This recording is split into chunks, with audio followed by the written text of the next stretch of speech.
شب و اشباط۔ آج مئی کی 11 تاریخ دن بدھ بلوچستان میں اس وقت رات کے 10 بج رہے ہیں۔ بلوچستان افیئرز کی نیوز بلیٹن سرشپ احوال کے ساتھ میں ہوں مقبول ناصر۔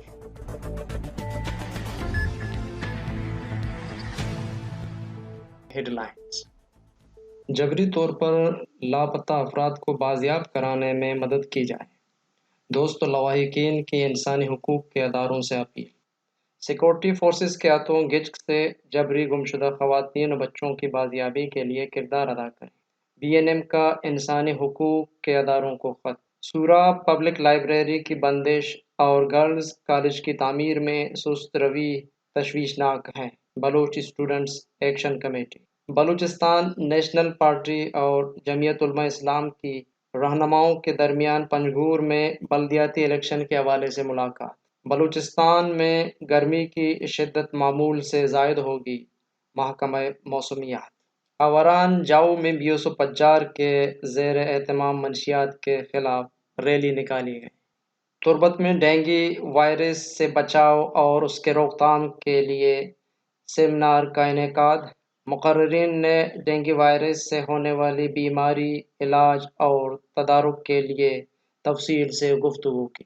روسی وزیر خارجہ سرکاری دورے پر سلطنت عمان پہنچ گئے۔ ممکن ہے نئے آرمی چیف کی تعیناتی سے قبل ہی انتخابات کروا دیے جائیں، خواجہ آصف۔ خواتین کے خلاف فیصلے واپس نہ لیے تو طالبان حکومت پر دباؤ بڑھائیں گے، امریکہ۔ ازبکستان کے نائب وزیر خارجہ کی چابہار بندرگاہ تک رسائی میں دلچسپی کا اظہار۔ پشتون تحفظ موومنٹ کے رہنما علی وزیر رہا ہو گئے۔ پاکستان میں امریکی ڈالر 191 روپے 50 پیسے کا ہو گیا۔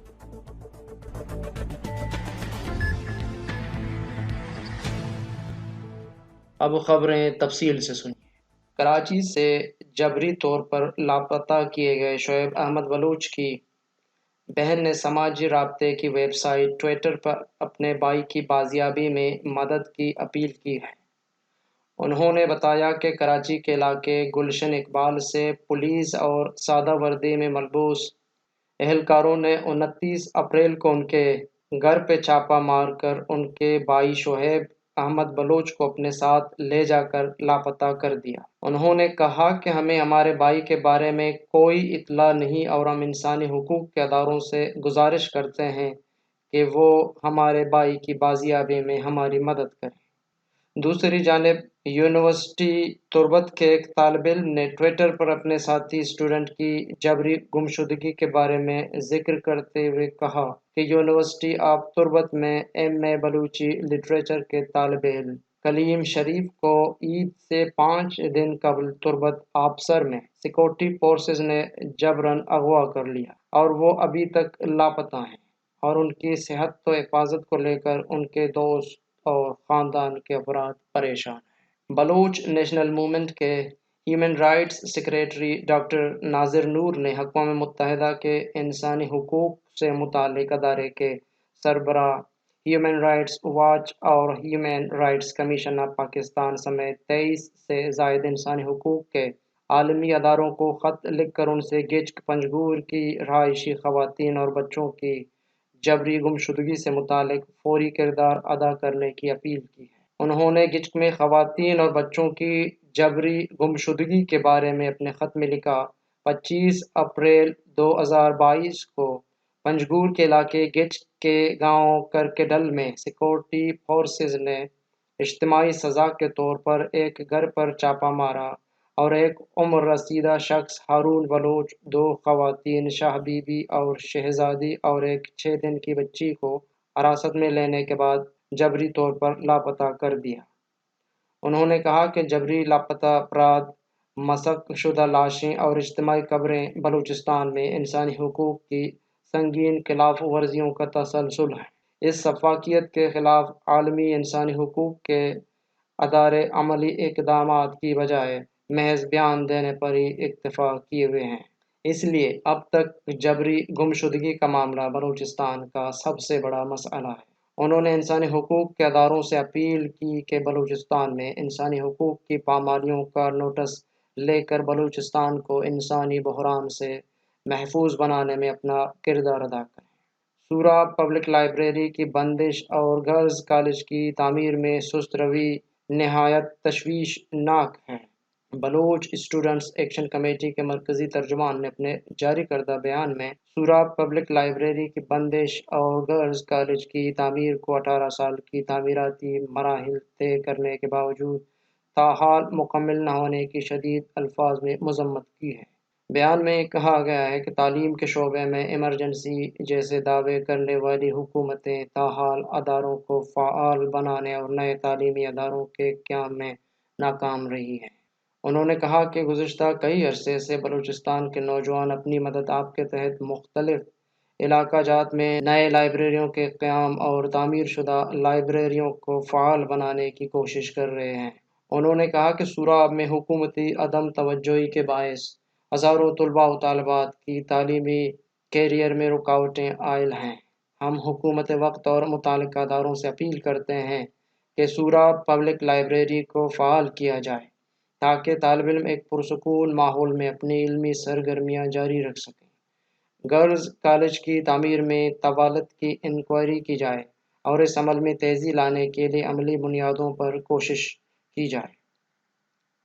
بلوچستان نیشنل پارٹی اور جمعیت علماء اسلام کے رہنماؤں کے درمیان پنجگور میں بلدیاتی الیکشن میں سیٹ ایڈجسٹمنٹ کے حوالے سے بی این پی کے سینٹرل ایگزیکٹو کمیٹی کے رکن حاجی زاہد بلوچ کی رہائش گاہ میں ملاقات ہوئی۔ اس ملاقات میں بی این پی کی جانب سے حاجی زاہد بلوچ، حاجی افتخار بلوچ و دیگر رہنما شریک رہے، جبکہ جمعیت علماء اسلام کی جانب سے ضلع امیر حافظ محمد اعظم اور ان کے دیگر رہنما موجود تھے۔ محکمہ موسمیات نے بلوچستان میں گرمی کی شدت معمول سے زائد رہنے کی پیش گوئی کی ہے، جس کے تحت 12 سے 15 مئی کے دوران گرمی کی شدت میں اضافے کا امکان ہے۔ دوسری جانب طبی ماہرین نے شہریوں کو بلا ضرورت گھروں سے نہ نکلنے کی ہدایت کی ہے۔ Baloch students organization پجار Awaran zone کی قیادت میں جاؤ واجہ باغ میں منشیات کے خلاف ایک احتجاجی ریلی نکالی گئی۔ ریلی مین بازار سے ہوتے ہوئے پریس کلب جاؤ کے سامنے جا کر رکی۔ ریلی کی قیادت بیوسف پجار آوران زون کے صدر شفیق مہر بلوچ، جاؤ زون کے آرگنائزر اسامہ بلوچ اور کراچی زون کے سینئر رہنما شمس الحق بلوچ نے کی۔ ریلی میں بیوسف پجار کے کارکنوں سمیت جاؤ کے نوجوانوں کی ایک بڑی تعداد شریک تھی۔ انہوں نے منشیات جیسے زہر کے خلاف شدید نعرے بازی کی۔ ان کا کہنا تھا کہ انتظامیہ کی نااہلی کی وجہ سے گلی کوچوں اور محلوں میں سر عام منشیات فروخت ہو رہا ہے، جس سے نوجوان نسل بڑی تعداد میں اس وبا میں مبتلا ہو رہے ہیں، جبکہ ان کا روشن مستقبل تاریکی کی جانب بڑھ رہا ہے، جو کہ ہمارے معاشرے و قوم کی تباہی کا باعث بن سکتا ہے۔ انہوں نے عوام اور متعلقہ ذمہ داران سے منشیات کے روک تھام کے لیے مؤثر اقدامات اٹھانے کی اپیل کی۔ کمشنر مکران کی جانب سے سرکٹ ہاؤس تربت میں لوگوں کو آگاہی فراہم کرنے کے لیے ایک سیمینار منعقد کیا گیا، جس میں deputy commissioner Hussain Jan Baloch, WHO کے نمائندہ ڈاکٹر ابابکر بلوچ، انجمن تاجران تربت کے صدر حاجی کریم بخش بلوچ، PPHI کے حاجی خان اور دیگر نے خطاب کیا۔ ڈینگی وائرس کے حوالے سے اور بچاؤ، تدارک اور اس کے خاتمے کے لیے مختلف تجاویز پیش کی گئیں اور WHO کے نمائندے کی جانب سے اس بیماری میں مبتلا بلوچستان کے مختلف علاقوں کے اعداد و شمارات پیش کیے گئے، جس کے مطابق بلوچستان بھر میں 1400 افراد اس مرض میں مبتلا ہیں، جس میں 1300 افراد کی تعلق محض تربت ضلع کیچ سے ہے۔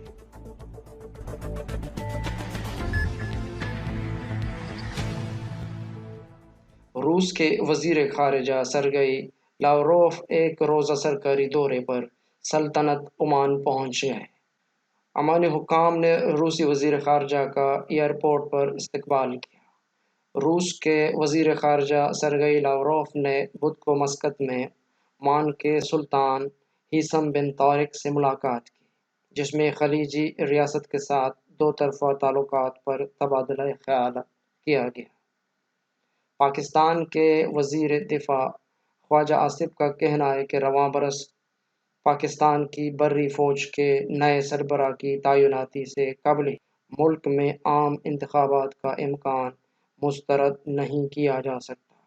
اپنے ایک انٹرویو میں ان کا کہنا تھا، ہو سکتا ہے کہ آرمی چیف کی تعیناتی سے پہلے ہم الیکشن ہی کروا دیں، نومبر سے پہلے تب نگران حکومت ہوگی، یہ بھی ہو سکتا ہے نومبر سے پہلے نگران حکومت چلی جائے اور نئی حکومت آ جائے۔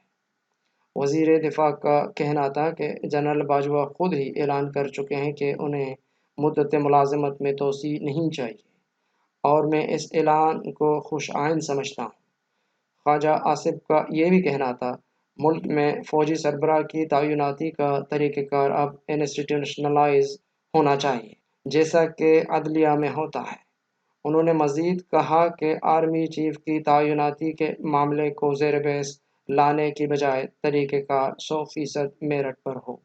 یہ ایک بڑا اور انتہائی اہم معاملہ ہے، اس کو سیاسی بحث کا موضوع ہرگز نہیں بنانا چاہیے۔ طالبان حکومت کی جانب سے خواتین اور لڑکیوں کے حقوق کو محدود کرنے کے حالیہ فیصلے کے بعد امریکہ نے کہا ہے کہ اگر طالبان اپنے فیصلوں کو خود سے واپس نہیں لیں گے تو امریکہ طالبان حکومت پر فیصلہ واپس لینے کے لیے دباؤ بڑھانے کے لیے اقدامات کرے گا۔ طالبان نے خواتین کو عوامی مقامات پر چہروں کو ڈھانپنے کا حکم دیا ہے۔ طالبان نے اپنی سابقہ اہم پالیسی کے تحت سخت ترین پابندیوں میں اضافہ اور اسے دوبارہ نافذ کیا ہے، جو افغانستان اور عالمی دنیا میں غم و غصے کا باعث بن رہا ہے۔ اس حوالے سے امریکہ کے خصوصی نمائندہ برائے افغانستان ٹام ویسٹ نے متعدد ٹویٹس میں اس فیصلے پر گہرے تحفظات کا اظہار کیا ہے، جبکہ امریکی سفیر برائے اقوام متحدہ نے اس فیصلے کو غیر معقول اقدام قرار دیا۔ دریں حسنہ کابل میں درجن بھر خواتین نے طالبان کی جانب سے خواتین کو مکمل طور پر اپنا جسم ڈھانپنے اور چہرہ ڈھانپنے کا حکم جاری کرنے کے خلاف احتجاج کیا۔ واضح رہے کہ افغانستان میں زیادہ تر خواتین مذہبی وجوہات کی بنا پر حجاب پہنتی ہیں، لیکن شہری علاقوں میں کافی خواتین اپنے چہروں کو نہیں ڈھانپتی۔ ازبکستان کے نائب وزیر خارجہ فرقت صدیقوف نے منگل کو کہا کہ ان کا ملک ہندوستانی تاجروں کے لیے یوریشین مارکیٹ تک رسائی حاصل کرنے کے لیے ایک گیٹ وے ثابت ہو سکتا ہے۔ انہوں نے چابہار بندرگاہ تک رسائی میں اپنے ملک کی دلچسپی کا بھی اظہار کیا۔ مغربی بلوچستان میں واقع چابہار بندرگاہ کو ہندوستان نے ایران میں لاجسٹکس کو بہتر بنانے کے لیے تیار کیا ہے۔ ازبک وزیر نے مزید کہا کہ ازبکستان ہندوستانی تاجروں کے لیے یوریشیائی منڈیوں تک رسائی حاصل کرنے کا ایک راستہ بن سکتا ہے۔ انہوں نے مزید کہا کہ ہندوستان ازبکستان میں سب سے بڑے سرمایہ کاروں میں سے ایک ہے۔ اشتعال انگیز اور ملک مخالف تقریر سے متعلق کیس کی سماعت کے دوران عدالت نے پشتون تحفظ موومنٹ (PDM) کے رہنما اور رکن قومی اسمبلی علی وزیر کو ضمانت پر رہا کرنے کا حکم دے دیا۔ اشتعال انگیز اور ملک مخالف تقریر سے متعلق کیس کی سماعت آج بدھ 11 مئی کو سندھ ہائی کورٹ میں ہوئی۔ سماعت کے دوران عدالت نے MNA علی وزیر کی ضمانت منظور کرتے ہوئے 5 لاکھ روپے کے مچلکے جمع کرانے کا حکم دے دیا۔ PTM کی جانب سے رواں سال 13 فروری کو سندھ اسمبلی کے باہر ان کے کارکنان کی گرفتاری کے خلاف دھرنا بھی دیا گیا۔ پشتون تحفظ موومنٹ نے مطالبہ کیا ہے کہ سندھ حکومت ان کے MNA کے خلاف مقدمہ ختم کرتے ہوئے ان کی رہائی کے احکامات جاری کرے۔ پاکستان میں روپے کی بے قدری کے گزشتہ تمام ریکارڈ ٹوٹ گئے۔ امریکی ڈالر اوپن مارکیٹ میں تاریخ کی بلند ترین سطح پر پہنچ گیا۔ گزشتہ روز انٹر بینک میں 188 روپے 66 پیسے پر بند ہوا تھا، تاہم آج بھی کاروبار کے آغاز سے ہی ڈالر کی قیمت بڑھنے کا سلسلہ جاری ہے۔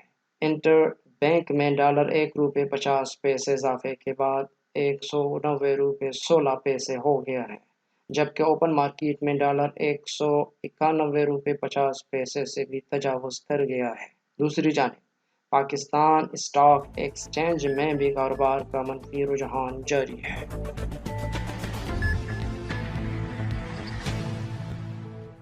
یہ تھیں آج کی خبریں۔ مزید خبروں اور اپڈیٹس کے لیے ہماری ویب سائٹ اور یوٹیوب چینل وزٹ کریں۔ سامعین ناظرین، آئندہ بلوچستان افیئرز کا اردو نیوز بلیٹن رات 10 بجے اور صبح کا بلوچی نیوز بلیٹن صبح 7 بجے نشر کیا جائے گا۔ شکریہ۔